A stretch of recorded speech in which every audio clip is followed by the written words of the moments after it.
नमस्कार साथियों, मैं अपने यूट्यूब चैनल इंद्रेश कुमार साहू में आप सभी का हार्दिक स्वागत करता हूं। आज हम पढ़ेंगे एनटीपीसी आरआरबी एनटीपीसी के लिए संविधान। तो इस वीडियो के माध्यम से मैं आपको संविधान के बारे में कुछ इम्पोर्टेंट सूचना और क्वेश्चन आपको बताऊंगा जो परीक्षा की दृष्टि से बहुत ही महत्वपूर्ण है। वीडियो को अंत तक जरूर देखें जिससे कि आपका हर टॉपिक हर पॉइंट आपको बिल्कुल समझ में आए और परीक्षा में आपसे कोई गलती ना हो। जो स्टूडेंट हमारे इस वीडियो को देख रहे हो और यदि इस वीडियो में इस चैनल पर नए हो तो हमारे चैनल को सब्सक्राइब और वीडियो को लाइक ज़रूर करें और अपने दोस्तों में शेयर ज़रूर कर दें जिससे कि आपके साथ साथ आपके फ्रेंड भी इस वीडियो का आनंद ले सकें। तो हम शुरू करते हैं इस वीडियो को। इस वीडियो में आपको हम बताएंगे संविधान कि भारत का संविधान किन किन देशों से लिया गया है। ठीक है, किन किन देशों से लिया गया है। तो हम शुरू करते हैं। पहला पॉइंट है हमारे देश के संविधान में संसदीय व्यवस्था एवं संसदीय परंपराएं ब्रिटेन इंग्लैंड के संविधान से ली गई हैं। जो हमारी संसदीय व्यवस्था है और उसकी परंपराएं हैं वो हमारे कहाँ से, ब्रिटेन इंग्लैंड से के संविधान से ली गई हैं। ठीक है, हमारे देश के संविधान में अमेरिका से प्रस्तावना, मौलिक अधिकार, न्यायपालिका संबंधी तथ्य, उपराष्ट्रपति के पद आदि लिया गया है। ये चीज़ हमारी अमेरिका से ली गई हैं। अब है आयरलैंड से लिए गए तथ्य कि अब आयरलैंड से क्या क्या लिया गया है। नंबर 1 में है राज्य के नीति निर्देशक तथ्य, उपराष्ट्रपति की निर्वाचन पद्धति, संसद के द्वितीय सदन, राज्यसभा में 12 व्यक्तियों का मनोनयन। नंबर 4 लोकसभा में 2 एंग्लो इंडियन सदस्यों का मनोनयन। ठीक है, जो लोकसभा में 2 एंग्लो इंडियन का चयन होता है वो हमारे आयरलैंड से लिया गया है और राज्यसभा में 12 व्यक्तियों का चयन होता है वो भी आयरलैंड से ली गई है। ठीक है, अब आती है ब्रिटेन कि ब्रिटेन से क्या लिया गया है।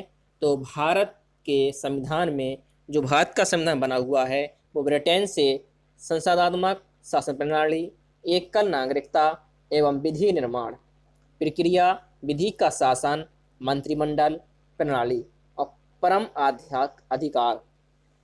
अधिकार लेख, संसदीय विशेष अधिकार और द्विसदनावाद को लिया गया है। ठीक है, ये थोड़ी भाषा थोड़ी कठिन है क्योंकि ये संविधान की भाषा है इसलिए थोड़ी कठिन है, लेकिन समझ में आपको फुल समझ में आएगा। अब पढ़ेंगे जर्मनी कि जर्मनी से क्या लिया गया है।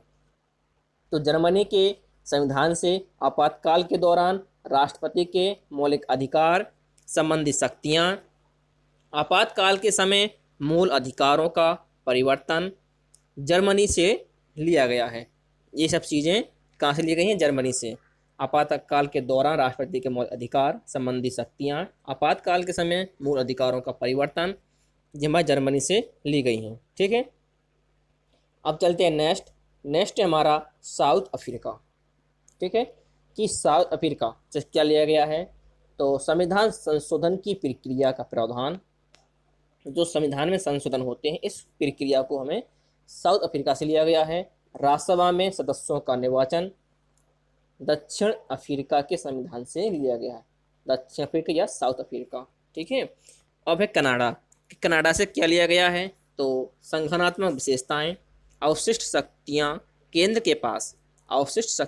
के पास, केंद्र द्वारा राज्य के राज्यपालों की नियुक्ति, उच्चतम न्यायालयों का परामर्श, न्याय निर्णयक जैसी कनाडा के संविधान से ली गई हैं। ठीक है, जी हमारी जो शक्तियाँ हैं जो सब कनाडा से ली गई हैं, जैसे संगठनात्मक विशेषताएं हुई, अवशिष्ट शक्तियाँ, केंद्र द्वारा राज्य के राज्यपालों की नियुक्ति, उच्चतम न्यायालय के परामर्श, ये सब हमारे कनाडा से लिए गए हैं।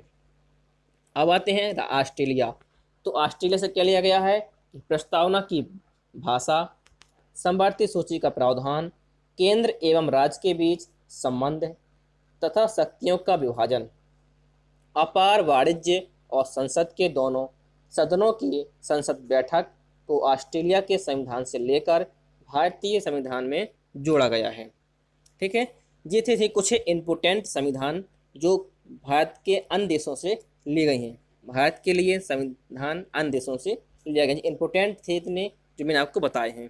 ठीक है, अब चलते हैं नेक्स्ट संविधान सभा के स्थायी सदस्य एवं संचालन समिति के अध्यक्ष हमारे डॉक्टर राजेंद्र प्रसाद थे। और संविधान के अस्थायी सदस्य कौन थे? सच्चिदानंद सिन्हा। ठीक है, अध्यक्ष है, अस्थायी अध्यक्ष। ठीक है। संघ संविधान समिति के अध्यक्ष पंडित जवाहरलाल नेहरू थे। प्रारूप समिति के अध्यक्ष डॉक्टर भीमराव अंबेडकर थे।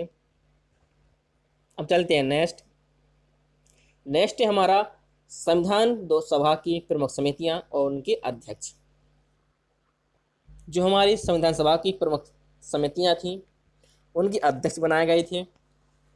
तो उनको भी आपको जानना जरूरी है कि हमारी संविधान सभा में कौन कौन सी प्रमुख समितियां गठित की गई और उनके अध्यक्ष किन्हें रखा गया है। तो इस टेबल के माध्यम से आप लोग को समझ सकते हैं कि कौन अध्यक्ष हैं, किस समिति के हैं। पहला हमारा संचालन समिति।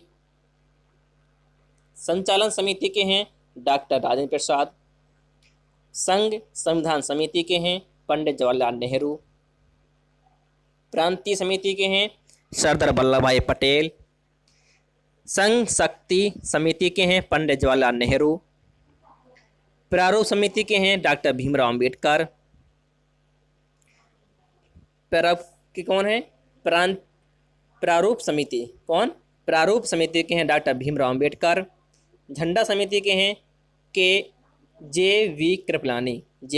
कृपलानी और मूल अधिकार उप समिति के हैं जे.बी. कृपलानी। अल्पसंख्यक समिति के हैं H.C. मुखर्जी और प्रक्रिया नियम समिति के हैं डॉक्टर राजेंद्र प्रसाद और कार्य संचालन समिति के हैं डॉक्टर K.N. ये कुछ समितियां हैं जो इसके अध्यक्ष थे, बहुत ही इंपॉर्टेंट है, परीक्षा के दृष्टि से बहुत ही महत्वपूर्ण है। ये हमारे RRB NTPC के लिए बहुत ही महत्वपूर्ण है और अन्य परीक्षाएं जितनी भी होंगी, अन्य एग्जाम जहाँ जहाँ संविधान आएगा, जहाँ तक तो जीके तो हर जगह ही आती है, तो जीके में हमारे संविधान भी शामिल होता है, तो बहुत ही इम्पोर्टेंट है। इसलिए आपको ये विशेष ध्यान देना है, अच्छे से पढ़ना है। तो ये तो हमारी वीडियो थी कुछ है, जो ये वीडियो हमने बनाई थी आपके लिए, जो अध्यक्ष थे उनके लिए, जो अध्यक्ष हमारे पंच समिति के अध्यक्ष हैं, और संविधान हमारे भारत कहाँ से लिए गए हैं, इनके प्रमुख देश। तो मैंने आशा करता हूँ कि आपको ये वीडियो समझ में आई होगी। यदि आपको वीडियो समझ में आती है तो हमारी वीडियो को लाइक और चैनल को सब्सक्राइब जरूर करें और अपने दोस्तों में भी शेयर करें। हमारी मुलाकात अगली वीडियो में फिर होगी, तब तक के लिए नमस्कार।